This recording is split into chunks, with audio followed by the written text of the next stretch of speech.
Hi everybody, I hope you're doing well. Today we are going to be doing the Unhaul challenge, which was created by Lala from Books and Lala, and I will have her video linked in the description down below. Make sure to go check her out. She is like basically the queen of booktube. She starts all of the trends, and I'm just hopping on one of her many bandwagons today. You might have noticed that I haven't been posting recently, and that's just because I've been in a booktube slump. So I thought that for therapeutic reasons, I could do an unhaul just to kind of clear up my shelves and have some content to give y'all. I have about 20 books that I'm getting rid of, so some of these challenges I'm going to have multiple books for. But the first challenge is to get rid of a book that you rated low. And for this one I have a couple. I have All Over Again by Adziko Simba Jijele. This is a regional book set in Jamaica. I like the story, I like the main character, I think the author is definitely a very talented author, but the writing subjectively just did not work for me, and it kind of ruined the whole book in my opinion. So I ended up only giving that like 2 point something stars. And I gave 2 stars to Everything by Nicola Yoon. I was a bit, I didn't want to get rid of this because I liked her other book, The Sun Is Also a Star, and I had a kind of weird feeling about getting rid of a book by an author whose other books that you like, if that makes sense. Like, it's either you have one of their books or all of their books. That's the kind of mentality I had when it came to keeping this one, but I realized that's just stupid because I hated this book. I gave it 2 stars. There's no reason why it should still exist on my shelves. And then perhaps the most unfortunate book in this book haul is If I Was Your Girl by Meredith Russo. Unfortunately, this book just did not work for me. I really love the representation and I love what this book is about, and for that reason I would recommend it to everybody. But something about the writing and the characters was just lackluster for me, and unfortunately the book just didn't jive with me. I'm glad to donate this book to the library though, because I really doubt that we have a lot of young adult trans fiction. We already don't have like that in general farm offer at my library, so hopefully this could touch the hearts of a few young kids that come across it in the young adult section of the library. Challenge number 2 is to get rid of a book that you change your mind about, and for this one I have 7, and they are in 2 groups. The first group is the Anna and the French Kiss trilogy by Stephanie Perkins. I really loved these first 2 books, Anna and the French Kiss and Lola and the Boy Next Door. However, I do know if I reread them now, I'm probably not going to love them as much, and even if I do, I have no desire to reread them anyways. And then the other day I tried to read Isla and the Happily Ever After, which is the 3rd companion novel in the trilogy, and I just could not get into this whatsoever. I might audiobook this one day if I could ever get it on audiobook, because it's not a very hard book to read at all, but I just don't really care to invest any time in it whatsoever, so these books are going to have to go, unfortunately. Then the next few books that I wouldn't say I changed my mind about these, but they don't really fit anywhere else in this unhaul, and that is all of John Green's books, with the exception of Turtles All the Way Down. I'm keeping that because I think that's probably my favorite book from him, and it's also a signed copy, so I don't want to get rid of it, at least not yet. But yeah, John Green has always been, I don't want to say mediocre, I feel like that's a very mean word to say, but his books have never really hit the mark for me. I did really love Paper Towns when I read it, but I feel like, again, if I reread it now, it's just not going to have the same impact on me. And I did not like Looking for Alaska, I did not like An Abundance of Catherines, and I thought The Fault in Our Stars was just okay. Pun intended. So these are going to have to go, and I'm sure kids at the library will be thrilled to see some John Green there. Challenge number 3 is a series that you won't be completing, and for this one I'm going to go with the Percy Jackson series by Rick Riordan. This is another series where if I want to read them, I could just go get them out of the library, and I've been holding on to these because the covers are so gorgeous. I love these UK editions. They're so colorful and bright and pretty. I could do without the little guy on the cover. He's kind of like, he makes it a bit tacky, but the covers themselves, the design and everything else, how they feel and how they look together is just stunning. That's the reason why I've been keeping these books, and I just don't need to anymore. I read the first book years ago and I really enjoyed it, but when I picked it up recently,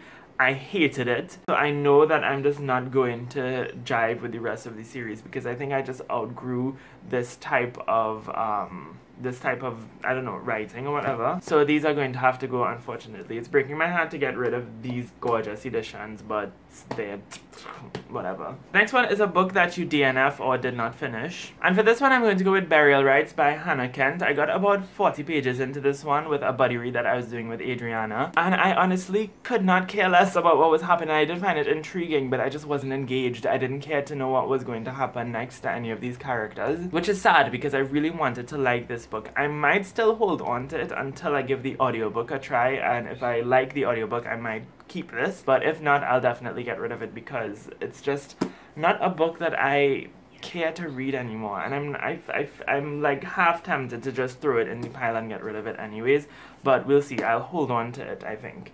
I don't know what to do. Let me know in the comments what to do, because I'm a bit conflicted about this one. Next is a book that you have multiple copies of, and the only book that I have multiple copies of is, hold on, this book here, Love, Hate and Other Filters by Samira Ahmed. I have an arc, but I lent it to my cousin. I think she's coming today to visit me, and I might tell her to just keep it one time, because I think she's supposed to bring it back or whatever, because I don't really need to have an arc of the book when I have the really nice finished copy. Then we have a book that you'll never actually get to, and I will probably never actually get to, Fantastic Beasts and Where to Find Them by J.K. Rowling. This was included in a Scribbles and Quills box. I really liked everything else in the box. Like, it was a really great box. Some of the things I still have around my room decorating, but this book in particular I don't really care to read. If you didn't know, this is basically the script or the screenplay for the movie Fantastic Beasts and Where to Find Them, and I could just rewatch the movie if I want to re-experience it. I don't need to read the script. I think this is more of a collector's thing for fans, and to be honest, I'm not really a fan of the extra,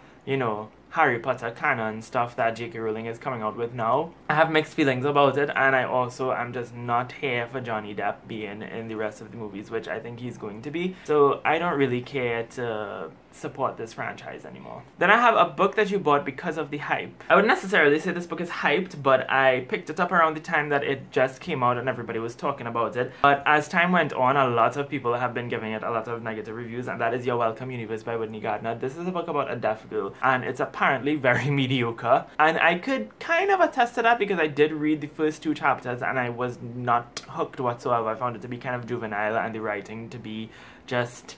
it was kind of lackluster, to be honest. So I could definitely see why people weren't so enamored with this book, and honestly, I could care less to give it the time of the day if that's the case. Next one is a book you bought because of the cover, and that's going to have to be Vengeance Road by Erin Bowman. Now, in my defense, I was intrigued by this story as well. It's a YA western about a girl who is trying to avenge her father's death by killing the people who killed him, and to do so she has to dress up as a boy so that she can navigate the spaces that she needs to navigate to get there. Honestly, I could care less about this book now. I tried it already and it just didn't really work for me, and I don't know why I held on to it for so long, so it's definitely going to get its ass out of my shelves and into the Unhaul pile. Second to last challenge is to get rid of a book that you don't know anything about. For this one, I'm getting rid of Till the Well Runs Dry by Lauren Francis Sharma. This is a book set here in Trinidad, and I only picked it up because it's set here in Trinidad. Otherwise, I don't really know what it's about, and although I do want to read more local and regional literature, whenever I look at this book on my shelves, I just feel like I'm never going to read it. I don't care to read it.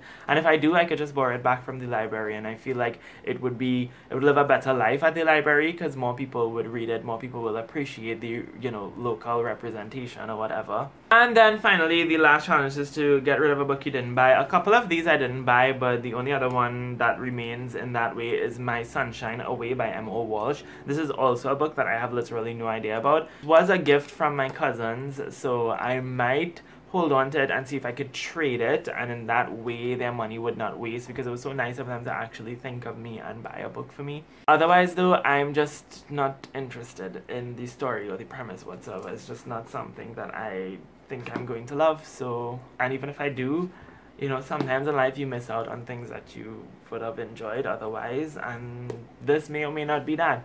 Who knows?